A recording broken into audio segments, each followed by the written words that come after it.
আসসালামু আলাইকুম ওরহমতুল্লাহি ওবারাকাতুহু। আলহামদুলিল্লাহি ওয়া কাফা ওয়া সালামুন আলা মান লা নাবিয়্যা বা'দা আম্মা বা'দ ফাআউযু বিল্লাহি মিনাশ শাইতানির রাজিম বিসমিল্লাহির রহমানির রহিম কুল হুয়াল্লাহু আহাদ আল্লাহুস সামাদ লাম ইয়ালিদ ওয়া লাম ইউলাদ ওয়া লাম ইয়াকুল লাহু কুফুয়ান আহাদ। যাবতীয় প্রশংসা মহান আল্লাহ তাআলার, যার অশেষ মেহেরবানিতে আমরা সলাতুল এশা নামাজ আদায় করার পরে আমরা কিছু কথা বলার এবং শোনার জন্য বসার তৌফিক পেয়েছি। এজন্য অন্তরস্থল থেকে মহান রবের দরবারে প্রশংসা জ্ঞাপন করি। আমরা সকলে পড়ি আলহামদুলিল্লাহ। রসুলের প্রতি দুরূদ বর্ষিত হোক। আমরা সকলে পড়ি সাল্লাল্লাহু আলাইহি ওয়াসাল্লাম। সুপ্রিয় উপস্থিতি তাওহীদি জনতা, আজকে আমাদের আলোচনার বিষয় হচ্ছে হুকমুল মাইল মুস্তাআমিলি ফি তাহারাতি, পবিত্রতা অর্জন করার ক্ষেত্রে ব্যবহারকৃত পানি এর বিধান কি। অর্থাৎ মনে করেন আপনি যে সমস্ত পানিগুলো অজুর ক্ষেত্রে ব্যবহার করলেন অথবা গোসলের ক্ষেত্রে যে পানিগুলো ব্যবহার করলেন, তো গোসল করা এবং অজু করার যে পানিগুলো আপনি ব্যবহার করেছেন ওই পানিগুলোর দ্বারা পবিত্রতা অর্জন করা যাবে কি না এ ব্যাপারে বিধান। এটা হবে আমাদের প্রথম অংশ আলোচনা। দ্বিতীয় অংশে আলোচনা হবে আমাদের মানুষের যেগুলো উচ্ছিষ্ট, যে মানুষ পানি পান করলো, অবশিষ্ট যেখানে বেঁচে যায় এখানে পান করা যাবে কিনা, এখানটির হুকুম কি, এবং চতুষ্পদ জন্তু আমাদের আশেপাশে যেগুলো বাড়িতে আমরা পুষি এ সমস্ত চতুষ্পদ জন্তুর উচ্ছিষ্টগুলোর বিধান কি। এই দুইটি অংশে আজকে আমাদের আলোচনা হবে ইনশাআল্লাহ বি তৌফিকি ইল্লা বিল্লাহ। তো আমরা প্রথম অংশটা আমরা প্রথমে নিয়ে আসছি। তো হুকমুল মাইল মুস্তাআমিল ফি তাহারাত।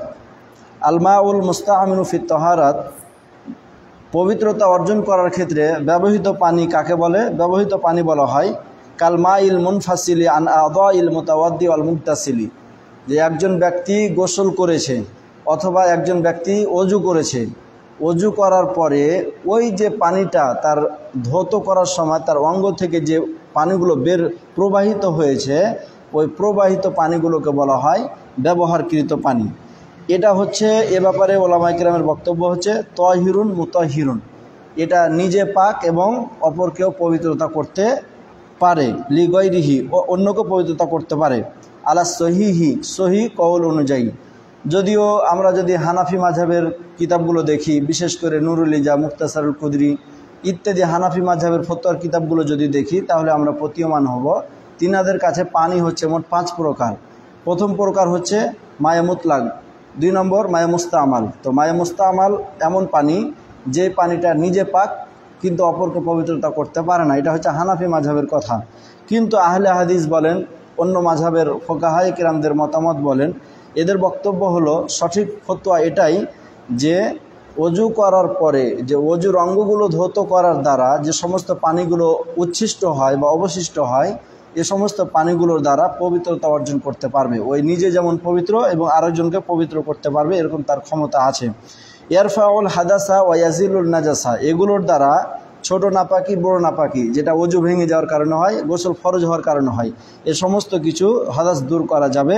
ওয়া ইয়াজিলুন নাজাসা, এবং পেশাব পায়খানা যে সমস্ত নাজাসাত নাপাকি আছে এগুলো উক্ত পানি দ্বারা দূর করা যাবে। মাদামা আন্নাহু লাম ইয়াতাগায়্যার মিনহু আহাদুল আওসাফি সালাসা, এটা কতক্ষণ পর্যন্ত যাবে?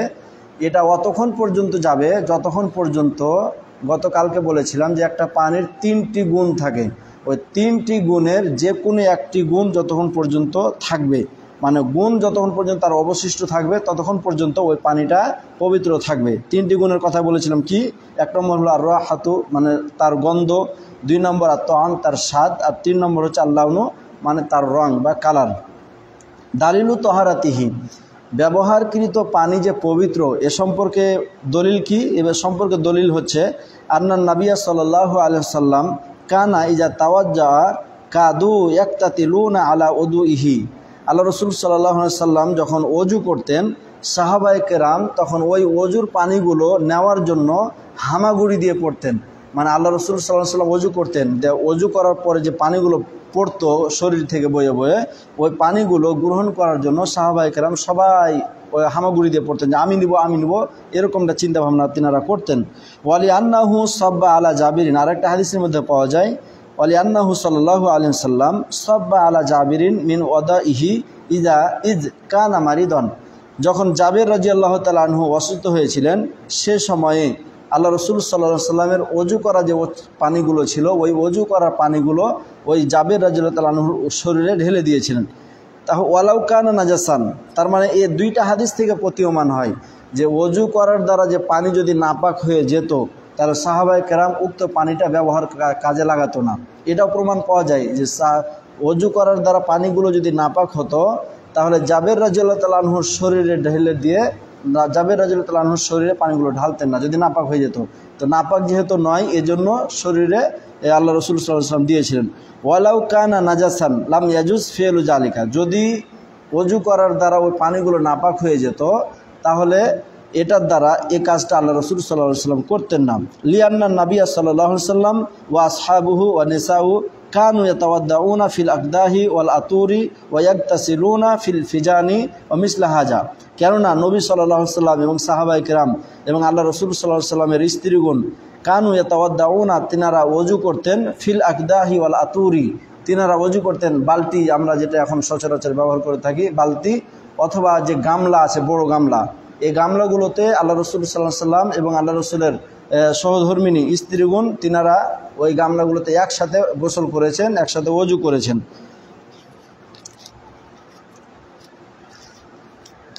লা ইয়াসলামু মিন রাশাসি ইয়াকাউ ফিল মাই মিনাল মুস্তামাল, তাহলে বালতি থেকে পানি নিচ্ছে অথবা গামলা থেকে পানি উঠাচ্ছে আর ওখানেই গোসল করছে, তো পানি যে শরীরে আমি বইয়ে দিচ্ছি, এই বইয়ে দেওয়ার দ্বারা যে পানিটা যে ওখানে পড়ছে বালতিতে, তো এই যে শরীরে লাগার কারণে যদি পানিটা নাপাক হয়ে যেত তাহলে উক্ত পানিটা অবশ্যই নাপাক হয়ে যেত, কিন্তু তিনারা এরকমটা করেননি।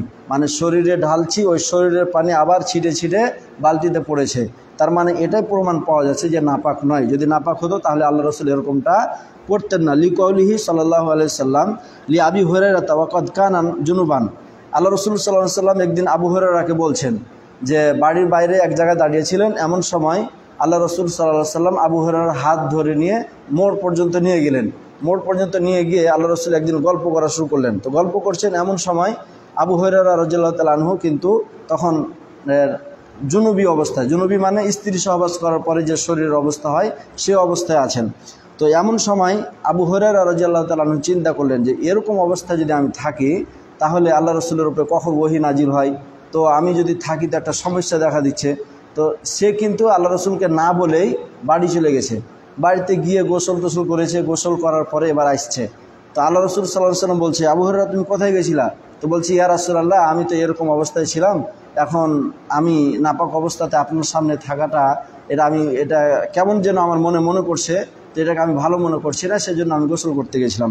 তো আল্লাহ রসুল সাল্লাল্লাহু আলাইহি ওয়াসাল্লাম সে সময়ে আবু হুরায়রা রাদিয়াল্লাহু তাআলা আনহুকে বলছে, ওয়া ক্বাদ কানা জুনুবান ইন্নাল মুমিনা লা ইয়ানজিসু, কেননা মুমিন কখনো নাপাক হয় না, মানে মুমিনের শরীর কখনো নাপাক হয় না। তো গোসল করতে বলা হয় কেন? এটা আল্লাহ তাআলার একটা বিধান, এই জন্য গোসল করতে বলা হয়েছে।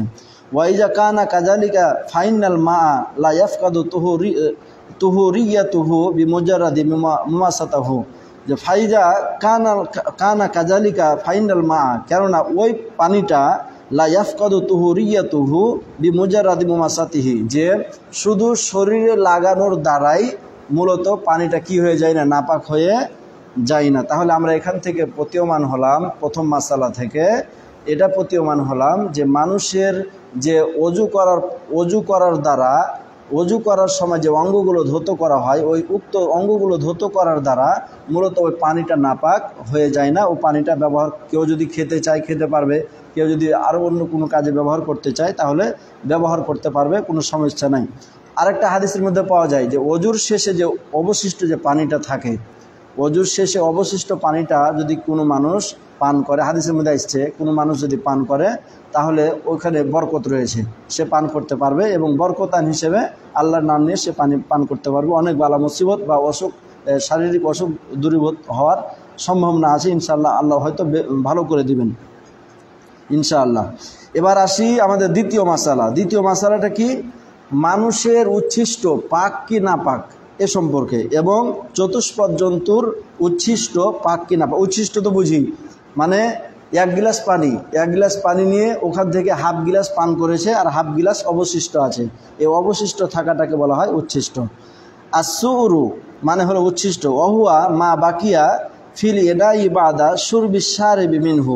উচ্ছিষ্ট কাকে বলে? উচ্ছিষ্ট হচ্ছে ওই জিনিস যে পাত্রের মধ্যে যে জিনিসটা অবশিষ্ট থাকে, বাদা সুরবি শারিবি পান করনেওয়ালা, যিনি পানকারী, তো পানকারী পান করার পরে যে অল্প অবশিষ্ট থাকে ওই অবশিষ্ট থাকা পানিটুকুকে বলা হয় উচ্ছিষ্ট। ফাল আদামি তহিরুন, মানুষ এটা পবিত্র, মানুষ যেহেতু একটা পবিত্র সৃষ্টি, ওয়াসুরুহু তহিরুন, অতএব তার যে উচ্ছিষ্ট রয়েছে উচ্ছিষ্টটাও হচ্ছে পবিত্র। সাওয়াউন কানা মুসলিমান আও কাফিরান, ওই ব্যক্তিটা মুসলিম হোক অথবা কাফির হোক, সর্ব অবস্থায় তার উচ্ছিষ্ট পবিত্র। ও কাজালিকাল জুনুবু আল হাইজু, সে জুনুবি স্ত্রী সহবাস করার পরে হোক অথবা নারীদের যে মাসিক যে একটা নীতি আছে সেই নীতির উপরে যদি থাকে তারপরেও সে পাক পবিত্র অবস্থায় থাকে, তার উচ্ছিষ্ট পবিত্র। ওয়াকাদ সাবাতা আন্না রাসূলুল্লাহ সাল্লাল্লাহু আলাইহি ওয়াসাল্লাম আল মুমিনু লা ইয়ানজিসু, যে এই ব্যাপারে আল্লাহ রাসূল সাল্লাল্লাহু আলাইহি ওয়াসাল্লামের হাদিস রয়েছে যে মুমিন কখনো নাপাক হয় না। ওয়ান আয়েশা থেকে বর্ণিত আন্নাহা কানাত তাশরাবু মিনাল ইনাই ওয়াহিয়া হাইজুন, যে আয়েশা রাদিয়াল্লাহু তাআলা আনহু থেকে বর্ণিত, তিনি বলছেন যে মিনাল ইনাই, যে তিনি যখন ঋতুবর্তী অবস্থায় থাকতেন তখন তিনি পানি পান করতেন, ওই পাত্রে পানি পান করতেন। ফায়াখুজুহু রাসূলুল্লাহ সাল্লাল্লাহু আলাইহি ওয়াসাল্লাম, অতঃপর আল্লাহ রাসূল সাল্লাল্লাহু আলাইহি ওয়াসাল্লাম ওই পাত্রটা গ্রহণ করতেন। ফায়াদাহু ফাহু আলা মাওয়াদিউ ফিহা, যে স্থান থেকে আয়েশা রাদিয়াল্লাহু তাআলা আনহা পানি পান করতেন ওই স্থানেই আল্লাহ রাসূল সাল্লাল্লাহু আলাইহি ওয়াসাল্লাম মুখ লাগিয়ে আল্লাহ রাসূল পানি পান করতেন। তাহলে এখান থেকেও প্রতীয়মান হয় ঋতুবর্তী অবস্থায় যদি নারীরা নাপাক অবস্থা ধরা যায় তো তাহলে আল্লাহ রাসূল পান করতেন না, কিন্তু তখন যেহেতু নাপাক নয় এজন্য তার উচ্ছিষ্ট তখন পাক থাকে, অতএব তার উচ্ছিষ্ট পাক হিসেবে পান করতে পারা যাবে, কোনো সমস্যা নাই। ওয়াকাদ আজমাউল উলামা ও আলা তহারাতি সুরিহি মা ইউকালু লাহমাহু মিন বাহিমাতিল আনাম ওয়া গায়রিহা, সকল ওলামায়ে কেরাম ঐক্যমত হয়েছেন, সকল ওলামায়ে কেরাম বলতে হানাফি, শাফি, মালিকি, যিনারা কোরআন এবং হাদিসকে গবেষণা করে এলমে ফিকহ যিনারা দিয়ে গেছেন, যারা ইলমে ফিকহ বের করেছেন, এ সমস্ত যারা মাসালা ইস্তেমবাদ করেছেন, সকল ফুকাহায়ে কেরামদের ঐক্যমতে ফতোয়া হচ্ছে এটাই যে আলা তহারাতি সুরি মা ইউকালু লাহমাহু, যে সমস্ত চতুষ্পদ জন্তুর মাংস ভক্ষণ করা হয়, চতুষ্পদ জন্তুর মাংস ভক্ষণ করা হয়, যেমন গরুর মাংস, উটের মাংস, ছাগলের মাংস ইত্যাদি, যে সমস্ত চতুষ্পদ জন্তুর মাংস ভক্ষণ করা হয় এ সমস্ত চতুষ্পদ জন্তুর উচ্ছিষ্ট হচ্ছে, এগুলো পবিত্র, ওগুলো নাপাক হয় না। আম্মা মা লা ইউকালু লাহমাহু কাসসিবাই ওয়াল হুমুরু, তবে যে সমস্ত চতুষ্পদ জন্তুর মাংস ভক্ষণ করা হয় না, কাসসিবাই যেমন বন জঙ্গলে থাকা শিয়াল বলেন, বাঘ বলেন ইত্যাদি, অথবা সিংহ বলেন, ও হুমুরু অথবা গাধা জাতীয় জিনিস বলেন, ও গায়রিহা ইত্যাদি যেগুলো আছে, ফাসহিহু, এক্ষেত্রে সহি কথা হলো আন্না সুরাহা তাহিরুন, এগুলোর উচ্ছিষ্ট পাক, এগুলোর উচ্ছিষ্ট পাক। তার মানে মনে করেন যে পুকুর থেকে ধরেছে একটা শিয়ালে মাছ ধরেছে, এখন ওই মাছটা অর্ধেক খেয়ে পড়ে আছে, কিন্তু মাছটা মনে করেন যে জীবিত বা পচে যায়নি, তো এমন সময় কোন জিনিসে খেয়েছে, শিয়ালে খেয়েছে কি সিংহতে খেয়েছে এটা আপনি বুঝতে পারছেন না, তো যদি মাঠে পড়ে থাকে তাহলে ওই সূত্রে আপনি ওইটা খেতে পারবেন, এ উচ্ছিষ্টটা পাক, এটা সমস্যা না, এটা পবিত্র। এটা ওয়ালা ইউসারু ফিল মাই, এবং এতে পানিতে কোনো প্রভাব ফেলে না।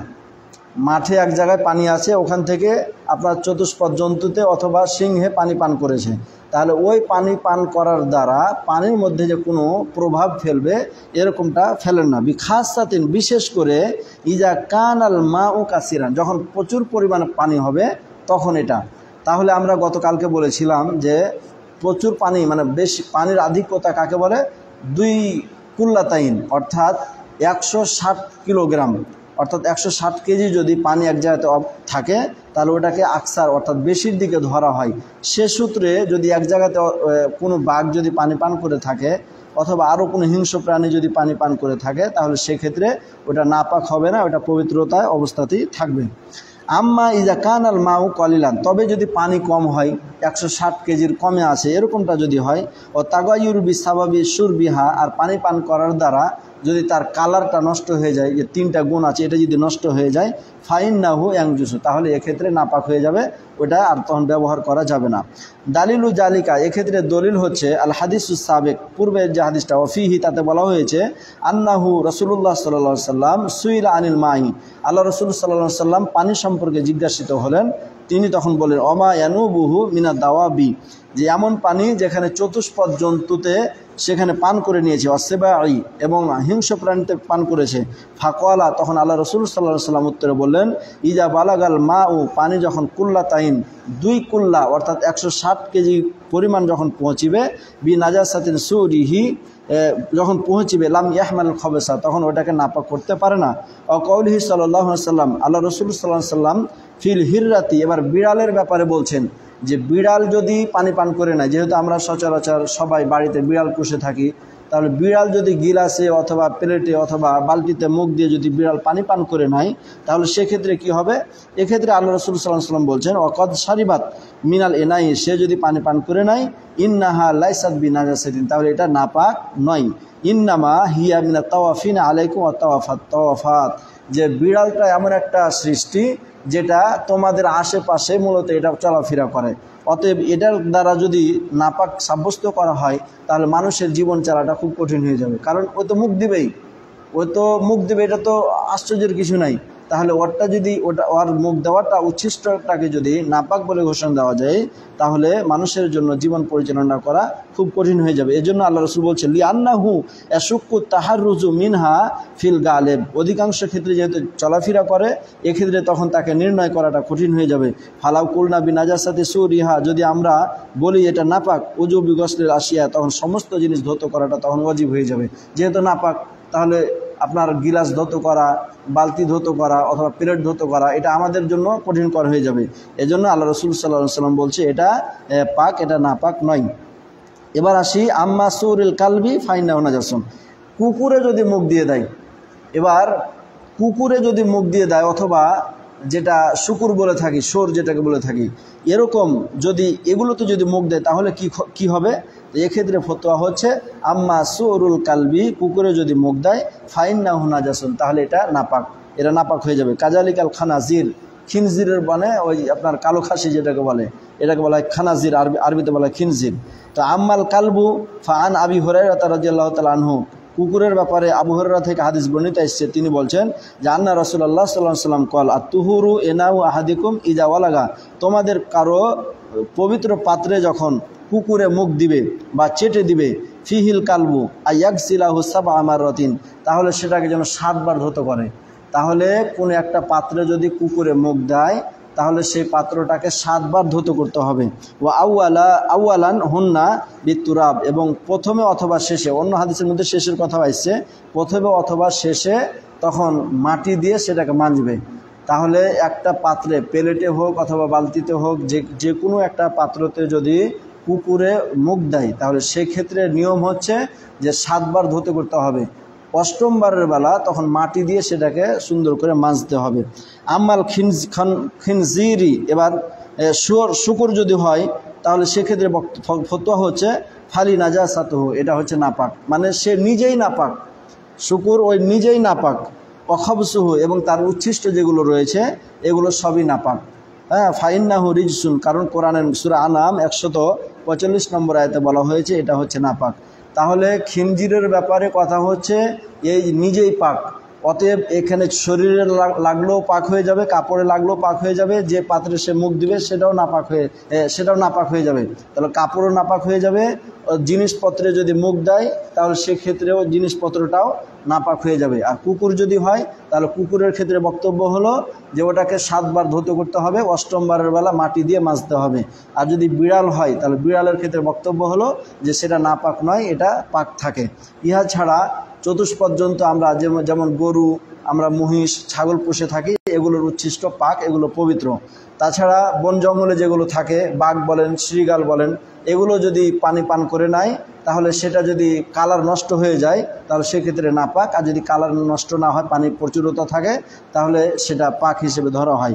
আর মানুষ চাই সেটা পবিত্রতা অবস্থায় থাকুক বা না থাকুক, সর্ব অবস্থায়, এবং কাফির হোক অথবা মুসলিম হোক, সকল শ্রেণীর মানুষের উচ্ছিষ্ট পাক। আজকে আমরা এই মাসালাগুলো থেকে, আজকের আলোচনা থেকে আমরা উক্ত মাসালাগুলো বুঝতে পারলাম। তো আমরা আল্লাহর কাছে দোয়া করি, আল্লাহ সুবহানাহু ওয়া তাআলা আমাদের সকলকে যেন মাসালাগুলো বুঝার তৌফিক দান করে বলি আল্লাহুম্মা আমিন। আসসালামু আলাইকুম ওয়া রাহমাতুল্লাহ।